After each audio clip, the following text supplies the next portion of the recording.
میوانێکی تایبەتمان هەیە دەمانوێت گفتوگۆی زیاتر بکەین لەسەر ئەم پرسا بەڕێز عومەر بەرزنجی بریکاری وەزارەتی دەرەوەی عێراق کە ڕاستەوخۆ لە سلێمانیەوە لەگەڵمان دەبن.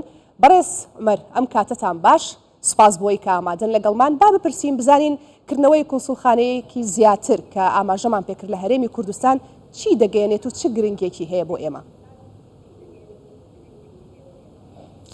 ئەم کاتتان باش، زۆر سپاس.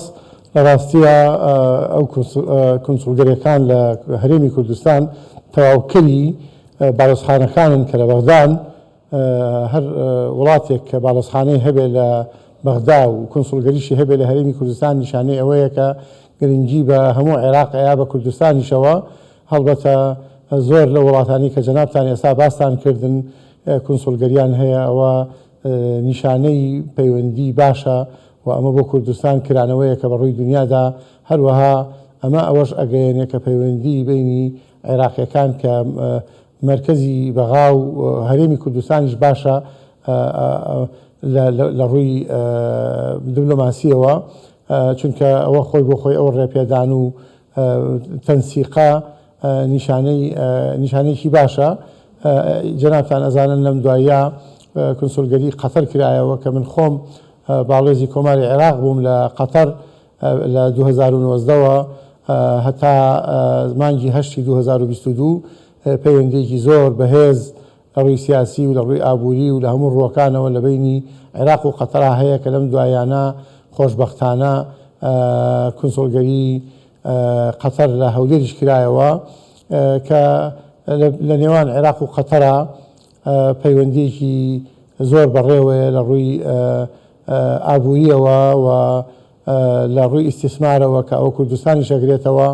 ئێمە هەموو زانین کە ئەو مەشروعانەی کە بەڕێوەن مەشروعی گەورەن وەکو مەسەلەی مەشروعی فاو ئەو شتانە کە قەتەر داعمی ئەکا و زۆرێک لە مستەسمرین ئێستا لە عێراقن بە کوردستانیشەوە یەن و ئەچن بۆ ئەوەی ئەو پەیوەندیانە بەهێزتر بکەن. پەیوەندیەکان گەشتونەتە ئاستی ئەوەی سمووی ئەمیری قەتەر خۆی بێت بۆ عێراق و بۆ کوردستان. چەند جارێک وەزیری دەرەوەی قەتەر کە ئەو کاتە جێگەی سەرۆک وەزیران بۆ ئێستا سەرۆک وەزیرانە کە سەردانی بەغداش و هەولێریشی کردووە، لەبەرەوە ئەمانە ئەهمیەتێکی زۆری هەیە و جێی گەشتبینیە. بەڕێز بەرزنجی، ئەگەر بە کورتی باسێکی ئەو ڕۆژشۆنانەمان بۆ بکەی لە کاتی کردنەوەی کونسوڵخانەیەک لە وەزارەتی دەرەوەی عێراق چین و هەنگاوەکانی چۆنە؟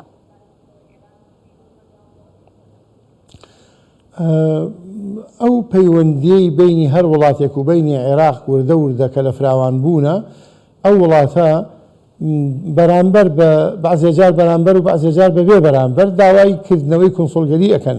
مەسەڵەن بەعزێ وڵاتی زۆر گەورە هەیە ئێمە جگەلەوەی وەکو عێراق باڵۆزخانەمان هەیە لە پایتەختەکەی، کونسوڵگەریمان هەیە لە چەند شارێکی تر وەکو تورکیا، لە ئەنقەرە باڵۆزخانەمان هەیە، بەڵام لە ئستەمبول و لە غازی عەنتاب کونسوڵگەریمان هەیە. بە مقابلی ئەوە ئەوانیش جگەلەوەی کە لە بەغدا باڵۆزخانەیان هەیە لە هەولێر و لە مووسڵ و لە شوێنی تریش کونسوڵگەریان هەیە.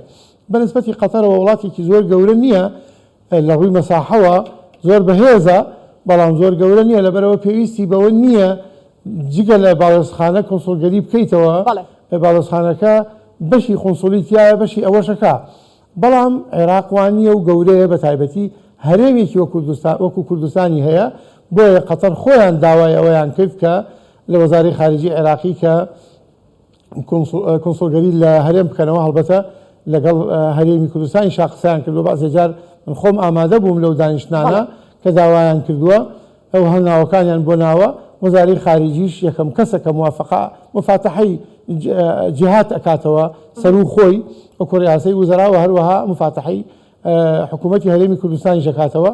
بەو ڕێگا و شوێنانات پەڕیوە و لە نەتیجەیە گەشتۆتە ئەوەی ئێستا دوو ڕۆژە قونسوڵی گشتی گەشتۆتە کوردستان و لە هەولێرە. باش، دەمەوێت بپرسم، ئێمە دەزانین گرنگی کونسوڵخانەکانی ئەوروپا و کیشوەری ئاسیا و ئەفریقا چییە لە هەرێمی کوردستان، بەڵام دەمانوێت بشزانین لەگەڵ ئەوەدا ئەی بۆ وڵاتانی کەندا و چ گرنگییان هەیە. ئەوەی کە مشتەرەک بێ کردنەوەی کونسوڵگەری کۆمەڵێ معنا ئەگەیەنێ ئەوە ئەگەیەنێ کە ڕغبەتی ئەو وڵاتە وایە کە وەکو پەیوەندی هەیە لەگەڵ بەغایە ئەو پەیوەندیەی لە ڕووی قونسڵگەریەوە بگاتە هەرێمی کوردستانیش خۆی دڵخۆشبوونە بە هەرێمی کوردستان، ئاعترافە بە هەرێمی کوردستان، ئیش و کارە لەگەڵ هەرێمی کوردستانە. جا ئەوە لە ڕۆ سیاسیەکەیەوە هەرێمی کوردستان سەرۆکایەتی خۆی هەیە وەکو سەرۆکایەتی هەرێم و سەرۆکوەزیران و پەرلەمان و ئەو پەیوەندیانەی لەگەڵ وڵاتانە قونسڵگەریەکان زۆر تەئسیرێکی پۆزەتیفیان هەیە لەوەی کە ئەو پەیوەندیانە زیاتر و زیاتر فراوان ببن، زووتر یەکتر بینین ئاسانە. هەمان شتە لەگەڵ دووەلی خەلیجیشە. طبعاً یەک شتمان لەبیر نەچێ، لایەنی ئابووری زۆر گرنگە و هەروەها لایەنی کۆنسڵگەری عادەتەن یەکێ لە گرنگیدانەکانی بە مواطینەکانێتی. ئەگەر مواطنی ئەو وڵاتە هاوڵاتی ئەو وڵاتە لە هەر شوێنێ هەبێ، ئێستا ئێمە لە چەند وڵاتە کۆنسڵگەریمان هەیە جگەرە باڵێۆزخانەکان لە پایتەختەکانە، لەبەر ئەوەی خەڵکێکی زۆرمان لە وڵاتانە هەیە هاوڵاتیەکانی خۆمان کە پێویستە مراجعەی کۆنسڵگەریەکانمان بکەن لە وڵاتانە. مەسەرەن بۆ نمونە من ئەڵمانیا باسەکەم، مەسەرەن لە ئەڵمانیا لە بەرلین کە پایتەختە ئێمە باڵێۆزخانەمان هەیە و بەکاری بەشی قونسڵیشی تایە بەکاری قونسڵی، بەڵام لەم لاشەوە لە فرانکفۆرتیش قونسڵخانەمان هەیە چونکە هاوڵاتێکی زۆری عێراقی هەیە لە وڵاتێکی وەکو ئەڵمانیا گەورەیە، پێویستەکە یەک دوو شوێن هەبێت تا مراجعی بکەن بۆ کاری قونسڵی، چونکە عادەتەن قونسڵگەریەکان وەکو مجەمەعی دەوائیر وایە هەرچیەکیان بوێ لە ڕووی پاسپۆرتەوە، لە ڕووی هەویەی ئەحوالی مەدەنیەوە کە ئێستا بۆ بە هەویەی نیشتیمانی و لە ڕووی وەکالاتەوە، لە ڕووی شەهادەی حیاتەوە ڕوئەکەنە کونسڵخانەکان. ئەوانیش هەر هەمان شێوەیتایە ئەگەر پێویستی بکە تۆ پێویستەکە لە لێرەوە لە عێراقەوە هاوڵاتی ڤیزە وەربگرێ بچێ بۆ هەر وڵاتێک، ئەگەر لە بەغاو لە منتیقە ناوچەکانی خوارەوە بێ ئەتوانن مراجعەی باڵێۆزخانە بکەن، بەڵام لە هەرێمی کوردستان پێویست ناکە. کونسڵگەریەکانیان کە لە کوردستانە هەیە بۆ هاوڵاتی کورد مراجعەی ئەوانەکەن ئەگەر هەر کارێکی ڤیزە و ئەو شتانەیان بێ. ئەوە گرنگی زۆری هەیە بەڕاستی. لە کابینەی نوێی حکوومەتی هەرێمی کوردستاندا جوموجۆڵێکی زیاتر دەبینین لە پەیوەندیەکانی نێوان هەرێمی کوردستان و وڵاتانی کەنداودا. بۆیە دەمانێت بزانین ئێستا پەیوەندیەکان لە چه ئاستێکدایە و گرنگی ئەم پەیوەندی و سەردانیکردنە فەرمیانە و گفتوگۆیانە چ گرنگیەکی هەیە؟ وڵاتانی کەنداو دەتوانن لە چیدا هاوکاری ئێمە بکەن؟ ڕۆژ بە ڕۆژ پەیوەندیەکان بەهێزترە بێ. ئەمڕۆ لە دوێنێ باشترە، سبەی لە ئەمڕۆ باشتر ئەبێ. وردە وردە وڵاتانە سیقیان بۆ دروستە بێ بە کوردستان کە شوێنێکی ئارامە و شوێنی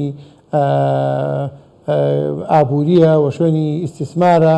لەبەرەوە ئەوان ئەوە بە گرنگ ئەزانن کە مەشاریعێکی زۆر بکەنەوە، چونکە ئەمڕۆ دنیای ئابووریە و گۆڕینەوەی ئەو بەرژەوەندی ئابووریانەی نێوان خۆیان وڵاتانی ترا ئەوان لە کوردستانە ئەو زەمینەیە ئەبینن کە ئەتوانن زۆر پرۆژە بکەن، ئەتوانن زۆر کاری ئیسیسماری بکەن. لەبەرەوە وڵاتانی کەنداو زۆر بە گرنگی ئەزانن. یعنی بە مروری ئەم چەند ساڵەی دوای 2003 ئێمە کۆمەڵێک باڵێزی کوردمان بووە لە وڵاتانە، هەمومان دەورمان بووە لەوەی لە ڕێی ئێمەوە جگە لە ناسینی عێراق ناسین بۆ کوردستان دروست ببێ. من لە قەتەر بووم 3 ساڵونی و هەموو کەس زانیوێتی من باڵێزێکی کوردم و لەگەڵ باسی عێراقا بە جوانی باسی کوردستان وەکو خۆی چۆنە کردومە. تەشویقێکی زۆر دروست بووە لە زۆر مەجلیس و لە زۆر دانیشتن و دانیشتنی فەرمی و نافەرمیە ئەم باسانە کراوە. ڕۆژ بە ڕۆژ پەیوەندیەکانمان بەهێز ئەبێ لە ڕووی یەکتر ناسین و لە ڕووی زانینی ئەوەی کە کوردستان زەمینەیەکی باشە بۆ پەیوەندی سیاسی و ئابووری و هەموو پەیوەندیەکان. بەڕێز عومەر بەرزنجی بریکاری وەزارەتی دەرەوەی عێراق، گەلێک سوپاس کە ڕاستەوخۆ لە سلێمانیەوە لەگەڵمان بووی.